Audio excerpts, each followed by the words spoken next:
ৰাজ্যবাসীৰ বাবে এটা অধিক গুৰুত্বপূৰ্ণ খবৰ ভাল খবৰ লৈ অহাৰ চেষ্টা কৰিছো আপোনাৰ বিদ্যুতৰ মাসুল একেবাৰে শূন্য হৈ পৰিব আপুনি বিদ্যুতৰ নামত এটকাও দিব নালাগে বৰঞ্চ আপুনি ঘৰতে বিদ্যুৎ উৎপাদন কৰি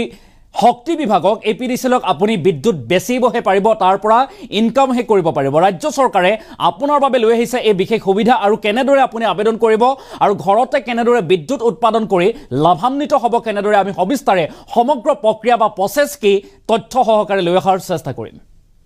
এটা অতিকে ডাঙৰ খবৰ এই মুহূৰ্তত গুৰুত্বপূৰ্ণ খবৰ যে বিনামূলীয়া বিজুলীৰ বাবে চলি আছে আবেদন প্ৰক্ৰিয়া ৰাজ্যত বিনামূলীয়া হ'ব বিদ্যুৎ ৰাজ্যত বিনামূলীয়া হ'বলৈ গৈ আছে বিদ্যুৎ সেৱা আৰু ইয়াৰ পৰা আপুনি লাভান্বিত হ'ব বিদ্যুতৰ বিলৰ নামত আপুনি দিব নালাগে এটকাও বিদ্যুতৰ বিলৰ নামত এটকাও আপুনি দিব নালাগে প্ৰধানমন্ত্ৰী সূৰ্যঘৰ বিজুলী যোজনাই লাভান্বিত কৰিব আপোনাক প্ৰধানমন্ত্ৰী সূৰ্যঘৰ বিজুলী যোজনাই আপোনাক লাভান্বিত কৰিব অনলাইনৰ মাধ্যমেৰে আবেদন কৰিলে লাভ কৰিব বিনামূলীয়া বিজুলী আৰু অনলাইন প্ৰক্ৰিয়াৰ মাজেৰে আপুনি কৰিব লাগিব আবেদন মুকলি হৈছে ইতিমধ্যে পৰ্টেল আৰু সেই বিশেষ পৰ্টেলত গৈ আপুনি আবেদন কৰক আৰু তাৰ পাছতে লাভ কৰক বিনামূলীয়া বিজুলী সেৱা pmsurjaghar.gov.in এই ৱেবছাইটত গৈ আপুনি কৰিব লাগিব আবেদন আৰু 1 কিলোৱাট সোলাৰ পেনেল লগালে মোদী চৰকাৰে দিব 1,30,000 টকা ৰাজ সাহায্য লাভ কৰিব চৰকাৰৰ তৰফৰ পৰা অসম চৰকাৰে দিব তাত অতিৰিক্ত 15,000 টকা 2 কিলোৱাট সোলাৰ পেনেল যদি লগায় তেনেহলে মোদী চৰকাৰে আপোনাক দিব 60,000 টকা 60,000 টকা আপোনাক মোদী চৰকাৰে দিব আৰু সমান্তৰালভাৱে অসম চৰকাৰে দিব 30,000 টকা অলপতে 3 কিলোৱাট সোলাৰ পেনেল লগালে মোদী চৰকাৰে দিব 75,000 টকা 75,000 টকা দিব মোদী চৰকাৰে আৰু অসম চৰকাৰে দিব তাত অতিৰিক্ত 45,000 টকা অৰ্থাৎ কেন্দ্ৰ আৰু ৰাজ্য চৰকাৰে মিলি আপোনাক ৰাজ সাহায্য দিব ইতিমধ্যে 1,70,000 পৰিয়ালে স্থাপন কৰিছে সোলাৰ পেনেল আৰু নতুনকৈ 2 লাখ লোকে পেনেলৰ বাবে কৰিছে আবেদন এই কথা জনাইছে চৰকাৰৰ তৰফৰ পৰা জনোৱা হৈছে নতুনকৈ 2 লাখ লোকে পেনেলৰ বাবে আবেদন কৰিছে নিজৰ ঘৰৰ বিজুলী নিজে উৎপাদন কৰিব পাৰিব বিদ্যুৎ উপভোক্তাই আৰু এটকাও দিব নালাগে বিজুলী বিক্ৰী কৰি ধনো ঘটিব পাৰিব আপুনি এপিডিচিএল শক্তি বিভাগক বিদ্যুৎ বিক্ৰীহে কৰিব পাৰিব প্ৰতিটো পৰিয়ালে সোলাৰ পেনেল লগাই লাভ কৰিব বিনামূলীয়া বিদ্যুৎ সেৱা এটা ডাঙৰ খবৰ জনোৱাৰ চেষ্টা কৰিছো এই মুহূৰ্তত যে অনলাইন পৰ্টেল মুকলি কৰা হৈছে আৰু বিশেষ পৰ্টেলৰ জৰিয়তে আপুনি আবেদন কৰিব লাগিব অনলাইন মাধ্যমৰ জৰিয়তে আবেদন কৰক আৰু তাৰ পাছতেই লাভান্বিত হ'ব pmsurjaghar.gov.in এই ৱেবছাইটত গৈ আপুনি কৰিব লাগিব আবেদন আৰু তাৰ পাছতেই লাভ কৰিব এই বিশেষ সুবিধা অৰ্থাৎ বিনামূলীয়া বিদ্যুৎ সেৱাৰ সুবিধা আপুনি আদায় কৰিব পাৰিব ৰাজ্য চৰকাৰ আৰু কেন্দ্ৰীয় চৰকাৰে আপোনাৰ বাবে ৰাজ সাহায্য প্ৰদান কৰিব য'ত আপুনি হাজাৰ টকা লাভ কৰিব লাখ টকা লাভ কৰিব আৰু সেই টকাৰে আপুনি ঘৰত সোলাৰ পেনেল লগাব পাৰিব আৰু তাৰ পাছতে ঘৰতে বিদ্যুৎ উৎপাদন কৰিব পাৰিব নিজেও লাভান্বিত হ'ব ওচৰ চুবুৰীয়াকো লাভান্বিত কৰাৰ সমান্তৰালভাৱে শক্তি বিভাগ বা এপিডিচিএলক আপুনি বিক্ৰীহে কৰিব পাৰিব বিদ্যুৎ আৰু তাৰ পাছত ধনো ঘটিব পাৰিব এনেদৰে বিদ্যুৎ উপভোক্তাসকলে এটা অতিকে গুৰুত্বপূৰ্ণ খবৰ ডাঙৰ খবৰ অনলাইন মাধ্যমৰ জৰিয়তে আবেদন কৰিব লাগিব বিদ্যুৎ উপভোক্তাসকলে ঘৰত যদি বিনামূলীয়া বিদ্যুৎ সেৱা যোগান আপুনি যদি লগাব বিচাৰিছে তেনেহলে আপুনি অনলাইন মাধ্যমৰ জৰিয়তে কৰিব লাগিব আৰু ইয়াৰ বাবে মুকলি কৰা হৈছে বিশেষ পৰ্টেল pmsurjaghar.gov.in ৱেবছাইটত গৈ আপুনি কৰিব লাগিব আবেদন আৰু তাত নিৰিখ ধাৰ্য কৰি দিয়া হৈছে কিমান কিলোৱাটৰ সোলাৰ পেনেল আপুনি ল'ব 1 কিলোৱাট 2 কিলোৱাট নে 3 কিলোৱাট আৰু সেই হিচাপে আপুনি চৰকাৰৰ পৰা ৰাজ সাহায্য লাভ কৰিব কেন্দ্ৰ আৰু ৰাজ্য চৰকাৰ উভয় চৰকাৰৰ পৰা আপুনি এই লাভ আদায় কৰিব পাৰিব অৰ্থাৎ ৰাজ সাহায্য লাভ কৰিব তাৰ পাছতেই ঘৰতে আপুনি বিদ্যুৎ উৎপাদন কৰিব পাৰিব আৰু এপিডিচিএলক আপুনি অতিৰিক্ত যিবোৰ বিদ্যুৎ আপুনি উৎপাদন কৰিব সেই বিদ্যুৎ আপুনি বিক্ৰীহে কৰিব পাৰিব এই সন্দৰ্ভত ৰাজ্যৰ মুখ্যমন্ত্ৰী ডক্টৰ হিমন্ত বিশ্ব শৰ্মাই সবিস্তাৰে উল্লেখ কৰি কৈছে বুজাই দিয়া দেখিবলৈ পোৱা গৈছে কেনেদৰে আবেদন কৰিব আৰু ইতিমধ্যে কিমান লাভান্বিত হৈছে কোনে কোনে আবেদন কৰিছে কিমানে আবেদন কৰিছে আৰু অনলাইন প্ৰক্ৰিয়াৰ জৰিয়তে কেনেদৰে আবেদন কৰিব ৰাজ্যৰ মুখ্যমন্ত্ৰীগৰাকীয়ে কি কৈছে আমি সেই মন্তব্য এই মুহূৰ্তত আগবঢ়োৱাৰ চেষ্টা কৰিম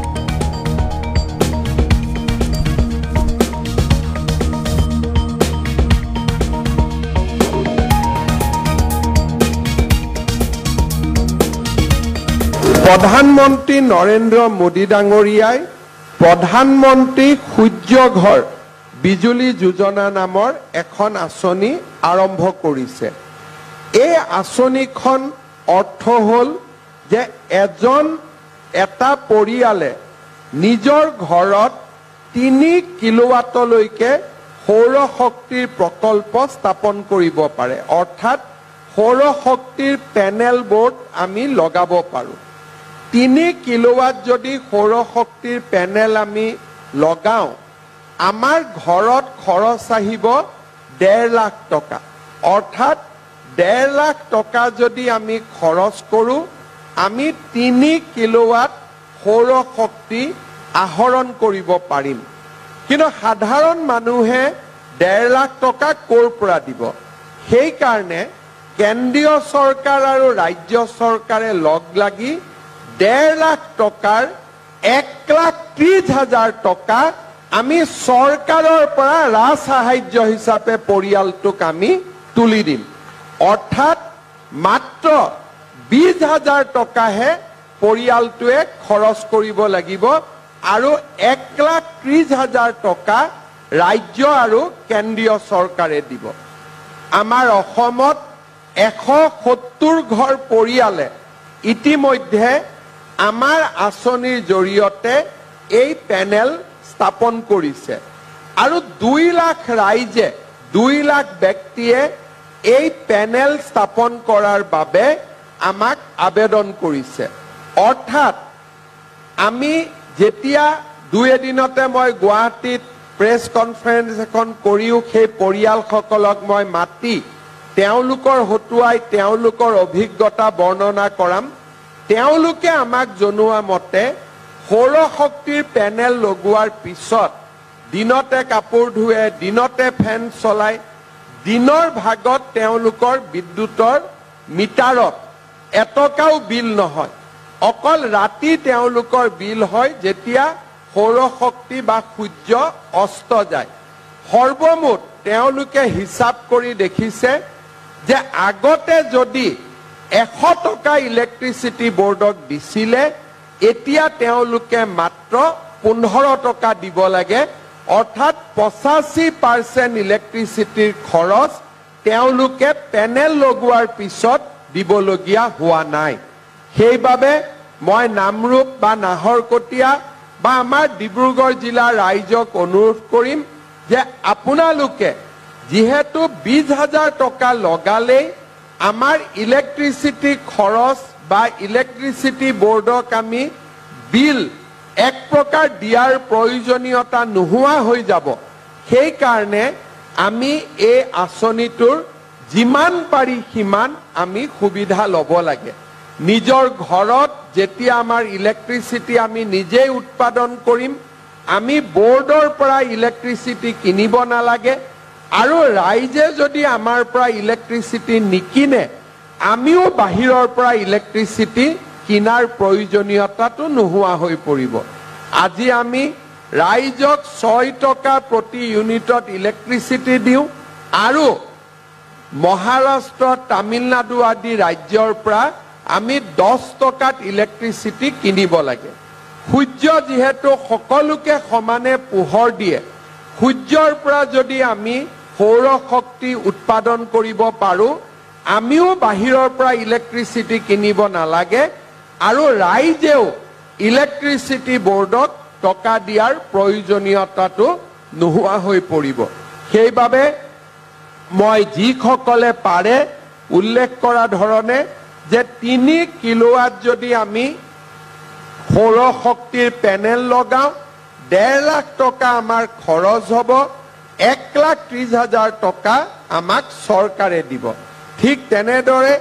1 কিলোৱাট আৰু 2 কিলোৱাটো আমি স্থাপন কৰিব পাৰো আৰু সেই ধৰণে ৰাজ্য চৰকাৰ আৰু কেন্দ্ৰীয় চৰকাৰে সাবসিডি দি গৈ থাকিব যাতে আমাৰ অসমত প্ৰত্যেকটো পৰিয়ালে নিজে একোটা ইলেক্ট্ৰিচিটি উৎপাদন কৰিব পৰা